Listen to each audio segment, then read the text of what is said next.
Hvad er et traume? Det tror jeg, de fleste mennesker har en eller anden idé om, hvad det egentlig er. Gabor Maté, han siger, at et trauma er ikke, hvad der er hændt dig, men hvornår det er hændt dig. Og jeg lægger lidt mere til i det her, hvordan du blev hjulpet, hvis du var lille og ikke selv kunne hjælpe dig selv, eller ikke selv kunne hjælpe dig selv.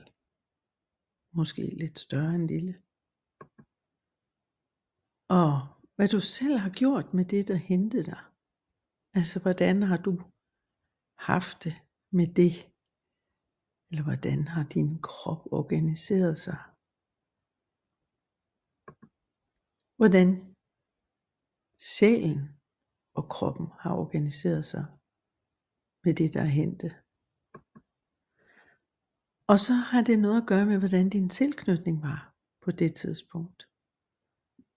Tilknytningsadfærd, som jeg har skrevet lidt om på min blog. Og som du også vil komme til at se noget af her hos mig.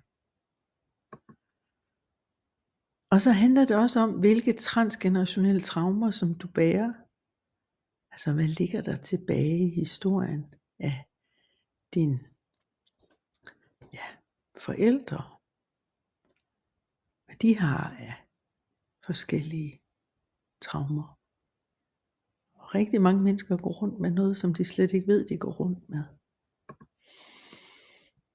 Så handler det også om, hvilken kultur, som du befinder dig i, eller du befandt dig i,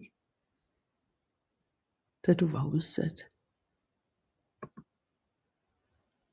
Og så handler det også om det store perspektiv.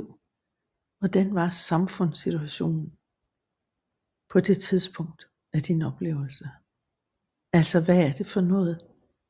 Hvad er det for et samfund, du var en del af? Hvad skete der omkring dig?